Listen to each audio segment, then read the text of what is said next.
من سمینم و شما دارید به اپیزود 3 پادکست جان سرگردان گوش میدین. این قسمت هم تصمیم دارم که کمی بیشتر در مورد سفرام با چشم سوم براتون بگم که چطوری میتونستم اینکه با چه کسی ارتباط گرفتم و بهش مطمئن بشم. یه اتفاق خیلی جالبی که افتاده بود، یادتونه که براتون تعریف کردم که با شیردی سایبابا من ارتباط میگرفتم. اون موقع خیلی هنوز اینترنت و استفاده از اینترنت و اینا معمول نبود. من فکر میکنم که حدوداً 19 سالم بود، داشتم با یکی از دوستام در مورد این تجربه صحبت میکردم. به من گفتش که خب میخوای بریم عکس سایبابا رو پیدا کنیم ببینی؟ گفتم که از کجا؟ گفت از توی گوگل میریم پیداش میکنیم. خیلی برام جالب بود، اصلا بهش فکرم نکرده بودم، چون همه جا عکسای ساتیا سایبابا زیاد بود. گفتم که همون آقای هندی که پوست تیره‌ای داره و قد کوتاه و موهای فروز شده، ولی عکسی از ایشون من جایی ندیده بودم. مثلا حتی اسمشون هم خیلی شناخته شده نبود بین ایرانیا، یعنی ندیده بودم کسی غیر از استادم میشونو بشناسه. رفتیم توی گوگل و اتفاقا اولین عکسی که اومد 3 پیرمرد کنار هم دیگه نشسته بودن. یه عکس سیاه و سفید بود. بین اون 3 تا چشمم افتاد به سایبابا، گفتم ایشونه، این بود که من باش ارتباط میگرفتم. گفت حالا بذار ببینیم عکس تکی ازش هست یا نه. و رفتیم و دیدیم که بله، عکس تکی که بود دقیقا همین بود. دوست منو بعد میدیدین که چجوری با دهن باز همینجوری داشت منو نگاه میکرد و گفت پس تو واقعا با آدم ها ارتباط میگیری. یه ماجرای بامزه دیگه که اتفاق افتاد توی دوران کرونا بود. داشتم با یکی از دوستای صمیمیم صحبت میکردم و به هم پیغام داد که آره یه چند وقتیه دلم برای دوست پسرم که سالها پیش فوت کرده تنگ شده. از همین دیتایی که من ازش گرفتم چشمامو بستم و یه تصویری دیدم از یک پسری که توی هند، یک کتاب دستش دیدم و سیگار. برای دوستم پیغام دادم، گفتم که من یک کسی رو دیدم شبیه این عکس. حالا عکس کی بود؟ عکس همسر یکی از دوستان بود که اون تصویری که من دیده بودم خیلی شبیه همسر دوستم بود. عکسش از اینستاگرام اسکرین شات گرفتم و فرستادم برای دوستم. برای من نوشت تو این عکس رو کجا آوردی؟ آره این آدم خیلی شبیه این بود، فقط عینک نمیزد. منم همزمان داشتم براش تایپ میکردم که من اینو دیدم ولی بدون عینک دیدمش. خیلی بامزه بود که همون موقع پیغامش اومد که عینک نمیزد. بهش گفتم که خب اگر که این همون تصویره و درسته من باش ارتباط میگیرم، اگه سوالی چیزی داری بگو که ازش بپرسم. که به من گفت ازش بپرس که چجوری شد که فوت کرد، چون که دکترها نتونستن تشخیص بدن و آیا منو بخشیده که نتونستم رابطه رو بیشتر از این و بهتر از این مدیریت کنم و اینها. من باش ارتباط گرفتم و تصاویری که میدیدم این بود که این دوست من و این آقا با همدیگه توی هندن، لب ساحلن، دستای همدیگه رو گرفتن. این آقا خیلی موهای مثلا وز فری داشت. باش ارتباط گرفتم، گفتم دلیل فوت چی بوده؟ اووردوز بوده یا مثلا چی بوده؟ دکترها نفهمیدن. به من گفتش که نه، من توی خونم سکته کرده بودم، منو بردن بیمارستان و قصور پزشکی بود که من فوت کردم ولی برای اینکه من کسی رو نداشتم و براشون بد نشه گفته بودن که این اووردوز کرده، ولی من اووردوز نکردم. ببین من چقدر الان حالم خوبه. اگر اووردوز کرده بودم تو نمیتونستی همچین حال شادی رو از من ببینی. و بهش گفتم که تو دوست منو بخشیدی. گفت اصلا خندید و گفت اصلا بخشیدن چیه، خودش میدونه که من چقدر دوستش دارم. خلاصه من این پیغام رو رسوندم و دوست منم خیلی براش این ماجرا جالب بود. گفت آره البته اون آدمی بود که اصلا این چیزا براش مطرح نبود، اینا توی ذهن منه که فکر میکنم اون باید منو ببخشه، طلب بخشش ازش بکنم. ولی خیلی دوست من فکر کنم باور نکرد که این قصور پزشکی بوده و بیشتر چون بهش گفته بودن اووردوز کرده دیگه اون تو ذهنش مونده بود. ولی خب این خیلی جالب بود که عکسی که فرستاده بودم سورپرایزش کرد و انقدر خوشحال شد. گفتش که البته موهاش فرتر از این بود، از این عکس، که من گفتم آره منم تصویری که دیدم موهای وز کرده بود و کنار دریا و توی هند و اینا دیدمتون. که گفت آره ما اتفاقا گوها با هم دیگه بودیم. گفتم من حتی بیمارستانی که فوت کرده من هند دیده بودم. گفت آره توی هند فوت کرده بود. خب اینا چیزایی بود که این قبلش به من نگفته بود. یک بار دیگه هم با یک کسی ارتباط برقرار کردم که پدر دوستم بود. من هیچ وقت ایشون رو ندیده بودم، هیچ تصویری هیچ چیزی نداشتم ازشون. خیلی دوست داشت که با باباش ارتباط بگیریم به خاطر اینکه پدر ایشون دوباره ازدواج کرده بودن و یه کدورتی بین این بچه‌های همسر اول و همسر دوم بود. به من گفتن که من خیلی بابام بد رفتاری کردم، اگر که میشه ببین که بابا چه جوریه حال و احوالشون. که من تصویری که دیدم یه آقای بسیار لاغری بود که با عصا بود و ازشون پرسیدم که برای چی مثلا مریض هستین؟ گفتش که من کبد چرب دارم. بعد یه کلمه‌ای می اومد توی ذهنم مثلا روح الله، قدرت الله، یه همچین چیزی. بعد همسر دوم ایشونو مثلا یه لحظه تصویرشو دیدم، یه خانمی که دستش پر علنگو بود، علنگو طلا. و اومدم از ارتباط بیرون، از دوستم پرسیدم که همچین چیزی درسته؟ پدرت مشکل کبدی داشتن؟ گفت آره اصلا به خاطر مشکل کبدش فوت کرد و اصلا به خاطر همین خیلی لاغر شد. گفتم آره منم کسی که دیدم خیلی لاغر بود و عصا دستش بود. حالا یه روح اللهی هم شنیدم. گفت روح الله اسم شناسنامه‌ای پسر همسر دوم پدر منه. گفتم آره یه سری آدمای دور و بر ایشون بودن موقع فوتشون. من یه همچین تصویری دیدم که گفت من احتمال میدم که کار این پسرشون باشه که مجوز دادن که دستگاه رو از بابا بکشن و بابا دیگه زنده نباشن بیشتر از این چون تو کما بودن. و اون آدمایی که دور و برشون دیدی هم حتما هم مسئولای بیمارستان، پرستارا و اینا بودن دیگه که میخواستن دستگاه رو بکشن دیگه. اینو رفتم تو اینستاگرام، چون به هر حال دوست بودیم با هم، رفتم تو اینستاگرام دنبال عکسای پدرشون بگردم و دیدم که یه عکسی از باباشون بود که خیلی چاق بودن و با عصا. که من به دوستم این پیغامو دادم، گفتم که من عصا رو دستشون دیده بودم ولی من خیلی لاغر دیدمشون. که گفت اون عکس خیلی قدیمی بوده، بابا من سالها بوده که عصا استفاده میکرده. اینم برای خود منم جالب بود که این اسم روح الله رو گفتن. بعد رفتم سراغ یکی دیگه از دوستام که چون موقع کرونا بود من خیلی حال و هوای خاصی رو داشتم. مدیتیشن های جو دیسپنزا رو ماورای طبیعی شدن رو تدریس میکردم.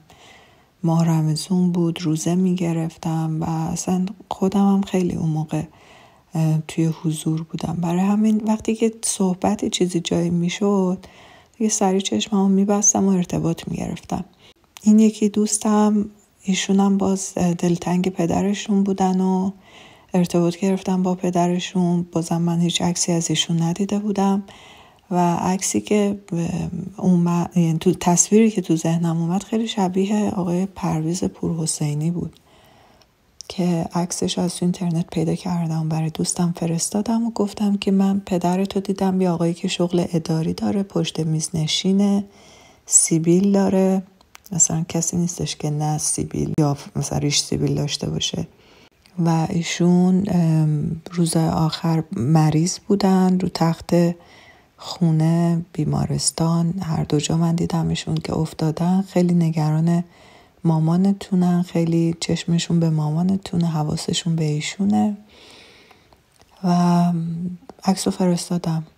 من حتی نمیدونستم که پدر ایشون مریض بوده، فوت کرده، اصلا علت فوتو من نمیدونستم که دوست من باز این عکسو که دید خیلی جا خورد و گفتم ضمن بابا پیپ میکشن، که برای من عکس فرستاد که پدرش پیپ میکشه. من ایشون کت شلواری دیده بودم، عکس کت شلواری که پشت میز اداری میشستن و برام فرستادن و اینم باز اتفاق جالبی بود. گفتن که بله خیلی هم با همون در ارتباطه و به این شکل. یه اتفاق جالب دیگه هم این بود که مال قبل کروناست. من مراسم ختم یکی از دوستام رفته بودم که توی 41-2 سالگی ایشون فوت کردن به خاطر سرطان و یک پسر 1 ساله داشتن.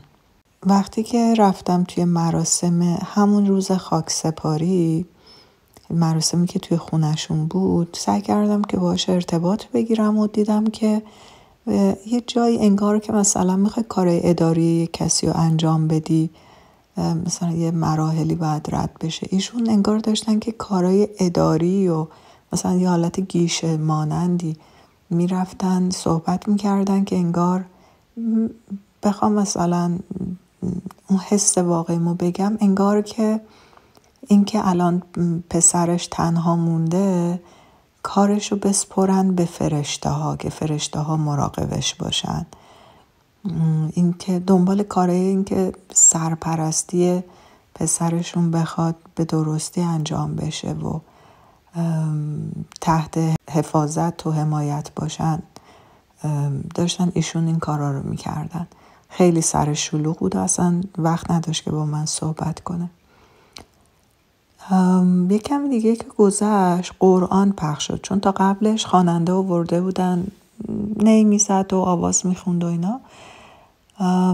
شروع شد قرآن خوندن. دوباره من اون موقع تو ارتباط بودم، داشتم تلاش میکردم که دوباره ببینمش. یهو با این آیات قرآن یه اتفاق خیلی عجیبی افتاد که اصلا انتظارشو نداشتم.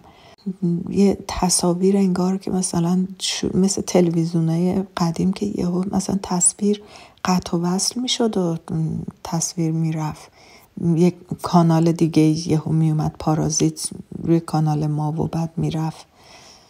معمولا هم فکر کنم برای این اخبار جنگ و اینا رو اعلام کردن اینطوری میشد. دیدم که این تصاویر شروع شد قطع و وصل شدن و من یک مرد مسن مثلا 60 خورده ساله 70 ساله دیدم با تحریش. من و ایشون نشستیم لبه یه دیوار، پاهامون همجوری آویزونه و داریم تکونش میدیم و با هم حرف میزنیم، گپ میزنیم. این آدم هم یه آدم خیلی سفر کرده بود، اصلا پوست آفتاب سوخته، برنزه، بسیار رهرو. بهش گفتم که تو کی هستی؟ گفتش که من اون وجود اصلی هستم که حالا اسم دوستم رو نمیبرم به خاطر اینکه اسمش خیلی خاصه، اصلا نمیدونم همچین اسمی دیگه ازش هستش یا نیست، یا اگه باشه خیلی کمه. حالا مثلا ما میگیم صدف که اسم متفاوتی باشه از اسم دوستم. گفتش که من اون اصلیه هستم که در قالب صدف اومدم توی یه زندگی که این زندگی 41 ساله برای من مثل یه پیام بازرگانی بود. من انقدر اومدم و رفتم و انقدر زندگی‌های مختلفی گرفتم که این اصلا هیچی نیست در مقابلش. گفتم برای چی تو این زندگی اومدی؟ در قالب یه دختر زیبا، لطیف، فوق‌العاده. گفتش که من میخواستم که خب اولا که دختری باشم برای پدر و مادرم و برای همسرم یک بچه بیارم. قرار بوده که این نقشه رو من داشته باشم و جدا از اون من احتیاج داشتم که یک کمی لطافت رو هم زندگی کنم، چون من خیلی زمختم، خیلی صحراگردم و برای تجربه لطافت اومدم. ولی انقدر این زندگی کوتاه بود برای من که اصلا برای خود من انگار میگم دقیقا گفت مثل پیام بازرگانی اومدم و رفتم. گفتم که خب مامان بابات خیلی دارن بیتابی میکنن. گفتش که آخه اون قبرستون مامان منو دفن کرده، به خاطر دل خودش دفنم کرده. من که اصلا نمیرم اونجا، اون جسمی که پاره و پوره شده و چیزی ازش نمونده، اصلا این چه وابستگی میخوام بهش داشته باشم. ولی خب مامان چون میره اونجا توی اون قبرستون روحیش عوض میشه، یه جایی اونجا برای مامانم، نه برای من خودم کاری با اون قبرستون ندارم. و برای پدرم هم من اصلا طاقت اینو نداشتم که باشم و بخوام رفتن بابامو ببینم. من دلم میخواستش که زودتر برم. و این پیغامی بود که به من داد. خیلی هم برام عجیب بود که اینو به صورت مرد دیدم. اومدم بیرون از ارتباط و خیلی برام جالب بود که استاد قرآن این اتفاق افتاد. اومدم بیرون از ارتباط و خواهرش رو صدا زدم و گفتم که ببین من الان با صدف ارتباط گرفتم و به من نشون داد که یه مرد سفر کرده است و خلاصه داستان داشتم براش میگفتم. اونم همینطور خیلی هیجان زده با بهت و اینا داشت گوش میداد. دیدم که همسر صدف اومد پیش ما، اینستاگرام صدف رو نشون داد. گفتش که ببینید که چی نوشته توی اینستاگرامش. الان من این پست رو دیدم یهو جا خوردم، گفتم بیام بهتون بگم. حالا بذارین پست رو از روش بخونم. 2 سال قبل از فوتشه، فکر میکنم 1-2 سال قبل از فوتشه، نوشته که من هر روز از آتش میگذرم و پایان هر روزم سه‌شنبه است. سه‌شنبه ای از سور و از سرور. من به سرنوشت گفتم من آن سیاوشم که سوگ سیاوش را به شور سیاوش بدل می کنم. آیین من این است. و خیلی جالب بود این، به خاطر اینکه دوست من روز سه‌شنبه فوت کرد. و خیلی جالبتر این بود که وقتی که من دارم میگم که این یک آغاز، یک مرد بود، همون لحظه همسر ایشون میاد و اینستاگرامو نشون میده و میگه که نوشته که من آن سیاوشم.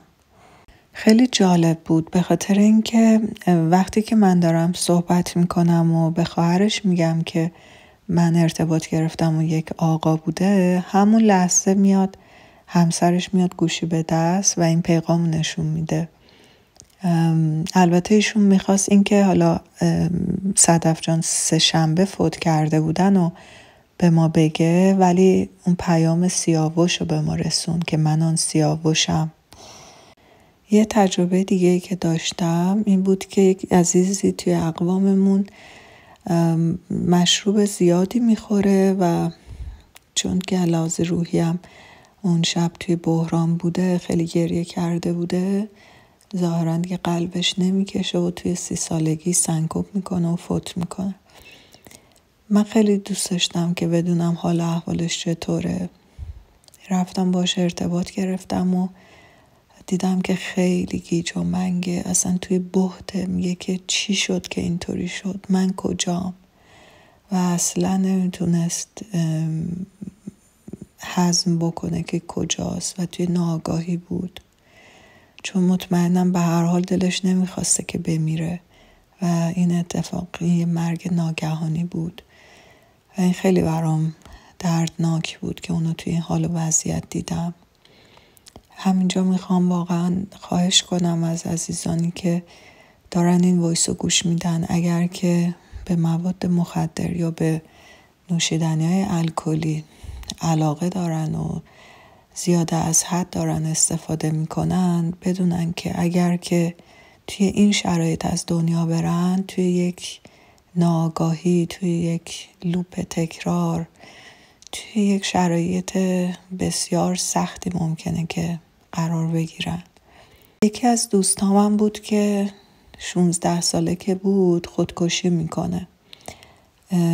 حالا اون داستان زندگیش خیلی داستان عجیبی بود. یه بچه‌ای بود که پدرش شهید میشه، مامانش با پسرخالش ازدواج میکنه، با پسرخاله خودش، و 2 بچه میاره از پسرخالش. این دوست من خواهر برادر ناتنی داشت به این شکل، و خودش هم که کوچیک بود دستش رفت توی چرخ گوشت و حالا فکر کنی یه بچه خیلی خوشگل با 3 انگشت قطع شده، با ناپدری، خواهر برادر ناتنی، بزرگ شده، داره زندگی میکنه و اینا میرن مسافرت.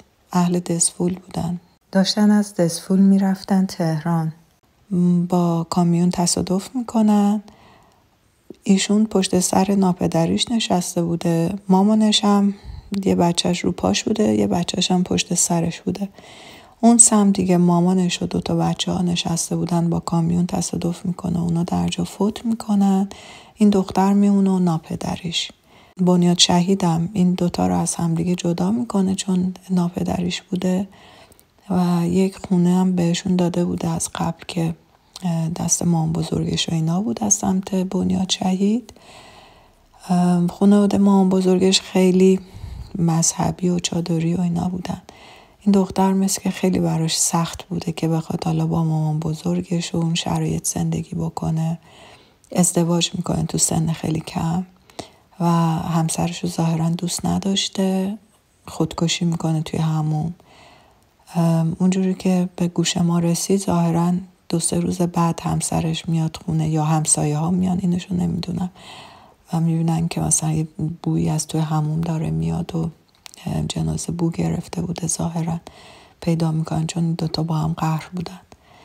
من از روی کنجکاوی هم اون روزای اولی که داشتم این تمرینا رو میکردم با روح دوستم ارتباط گرفتم و دیدم که توی یک خیابونی یه فضای سبزی بود، یه پارکی بود و یه نیمکتی توی زیر سایه درخت و توی تاریکی این دوست من نشسته بود و ساکت بود و حرف نمیزد اصلا. خیلی حالت افسرده و اصلا حالش حال خوشحال و چیزی نبود. یعنی یه جوری بود که انگار مدت‌های زیادیه که این توی این حال هست، چون اون بود که دیگه زمان و اینا نداره که. این هم چیزی بود که من تجربه شخصیم بود با آدمی که خودکشی کرده. یه بار دیگه هم از تجربه هم بخوام براتون بگم. بازی عزیزی رو توی خانواده ما، توی فامیل ما به قتل رسونده بودن و روند پرونده به این شکل بود که حالا یه روز قاتل رو که گرفته بودن، قاتل اعتراف کرده بود و یه روز دیگه ظاهراً میاد انکار میکنه. حالا من چون دور بودم ازشون و خبر نداشتم، نمیدونستم که الان قاتل اومده انکار کرده. ارتباط گرفتم با این فامیلمون و گفتن که اومدم حالشو بپرسم، دیدم خیلی استرس داره. هی میگفتش که اون داره دروغ میگه. حالا پدرم چون توی روند پرونده بودن به پدرم زنگ زدم و گفتم من همچین صحبتی دیدم، با ارتباطی که گرفته بودم جریان چیه؟ گفتش که قاتل انکار کرده، میگه زیر شکنجه من اون حرفا رو زده بودم. خب اینو دیدم که چقدر اضطراب وارد کرده بود حالا به روح طرف و میخواست که به من بفهمونه که حقیقتی نیست.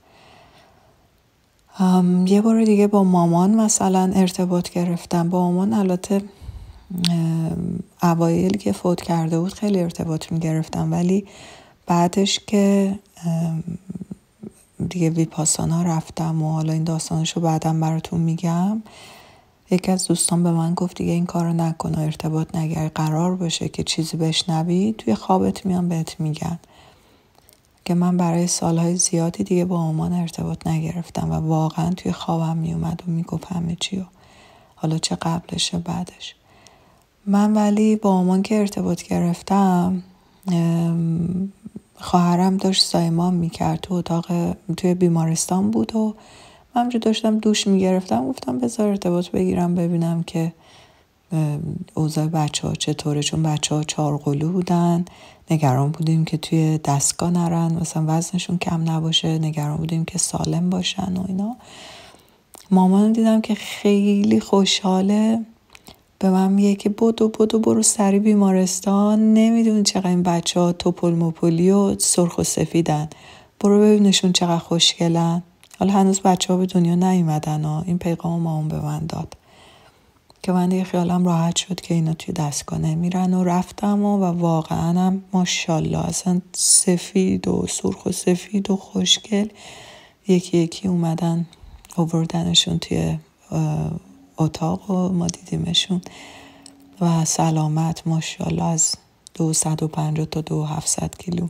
سالگرد مامان که بود، ما توی مراسم سالگردش سر خاک بودیم، اومدم با مامان ارتباط بگیرم، دیدم اصلا نیستش، اصلا نه حواسش به مراسمشه، نه کنار ماست، نه حضور داره.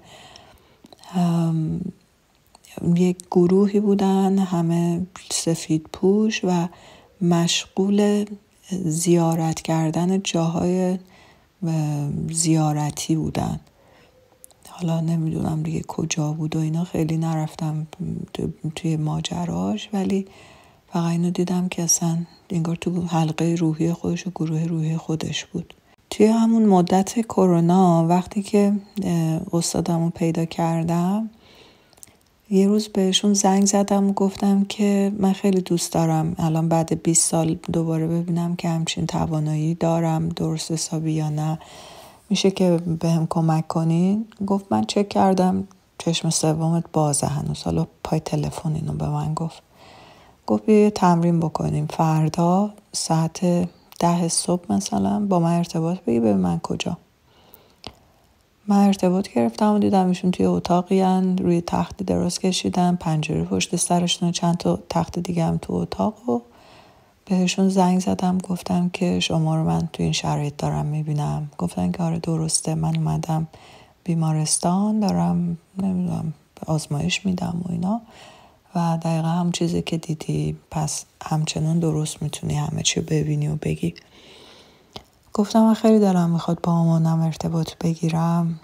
گفتش که فلان موقع بهت زنگ میزنم، بهت انرژی بیشتری میدیم پای تلفن. از فلانی هم که شاگردشون بود تو آلمان بود، گفت از ایشون هم خواهش میکنم که بهت کمک کنن تا تو بتون با مامان ارتباط بگیری و دوباره اعتماد به نفست برگرده که میتونی این کارا رو انجام بدی.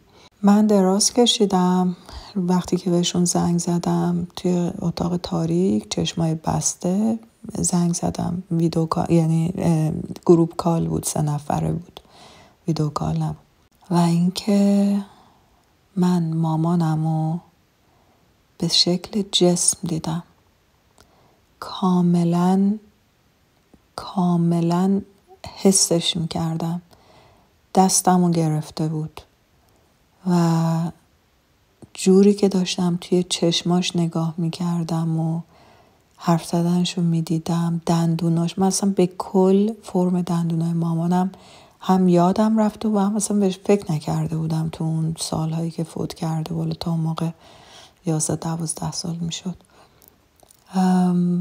اصلا فرم دندوناش، لثه‌اش، صورتش، پوستش، و اصلا باورم نمیشد که دست منو گرفته. خیلی ارتباط عجیبی بود. چند لحظه بیشتر نبود، ولی وقتی که برگشتم بهشون گفتم که من ایشونو به صورت جسم دیدم. گفتن که همینه، ماها فقط به خاطر این که خیلی گیر میکنیم توی این فضای ذهنی، فکر میکنیم که نمیتونیم ارتباط بگیریم. ماهاییم که دیسکانکت میشیم، وگرنه اونا همیشه هستن. ماهاییم که مغزمون دیگه پردازش نمیکنه و فکر میکنیم با مرگ همه چی تموم میشه، وگرنه تا هر موقع که بخوای میتونی دوباره اونا رو تجسم کنی. یه جورایی همون جریان جهان هولوگرافیک دیگه، که اگر کتاب جهان هولوگرافیک نوشته مایکل تالبوت و با ترجمه داریوش مهرجویی اگر شنیده باشین، توش میگه که این جهان هولوگرافیکه. یا توی کتاب معبد سکوت تعریف میکنه که چجوری آدما طریق میکنن، طیرالارض میکنن و این بدن و چگالیش رو چجوری تغییر میدن و جای دیگه چجوری به هم دیگه پیوندش میدن. من خیلی به این قضیه معتقدم که همه چیز یه هولوگرامه، همه چیز هولوگرافیکه و هیچ چیزی جدی نیست، هیچ چیزی جامد نیست، همه چیز یک حبابه. و نمیدونم، امیدوارم که این کتاب خونده باشین. حالا خلاصه این از ماجراهای من بود. اگر که یه وقتی چیز دیگه ای که فکر کنم براتون میتونه جالب باشه و خیلی خصوصی نیست سهیم شدنش با شماها، باز دوباره حالا توی اپیزودهای بعدی براتون میگم، ولی فعلا برای این اپیزود فکر میکنم دیگه بس باشه و امیدوارم که براتون این نکات جالب باشه. یه چیزی، حالا این مربوط به تجربه من نیست، یکی از دوستام تعریف میکرد، میگفت دخترش با سرطان تو 13 سالگی فوت کرده بوده. داشتم براش تعریف میکردم که اونایی که فوت میکنن اصلا دوست ندارن که ما براشون گریه و زاری بکنیم. ایشون هم میگفت آره من دقیقا اینو مطمئنم، چون من خیلی گریه میکردم برای دخترم. یه شب اومد به خوابم و به من گفت که مامان پری اینقدر گریه نکن برای من، ببین قبر منو آب ورداشته از گریه های تو. میگفتش که من از اون موقع فهمیدم که ماها داریم با این گریه زاریامون چقدر اونا رو اذیت میکنیم. حالا اگر که این صحبت ها چیزی بود که برای شماها یک نشونه‌ای داشت توی هر کدوم از این داستانایی که گفتم، امیدوارم که زندگی رو همون جوری که بهتون گفتن نپذیرین، کنکاش کنین، جستجوگر باشین، مطیع و تابع نباشین، زمخت نباشه ذهنتون و همیشه بدونین که اگر که بخواین بیشتر بدونین، طالبش باشین، به دست میارین و اصلا اونجوری که میگن سخت نیست. دیدین که توی اپیزود قبلی هم من گفتم که من با حضرت علی تونستم ارتباط بگیرم، با امام رضا تونستم ارتباط بگیرم و اصلا اونطوری نیستش که فرسنگ ها بخواد فاصله باشه بین ماها یا مثلا بین ما و خدا، اصلا به این شکل نیست. واقعا ما خیلی با هم دیگه نزدیکیم. خودتون رو بیشتر باور داشته باشین و با هم دیگه بیشتر محبت کنیم و هوای همدیگه رو بیشتر داشته باشیم. ازتون ممنونم که این اپیزود رو هم شنیدین. امیدوارم که همگی ایام به کامتون باشه و روز و روزگارتون خوش.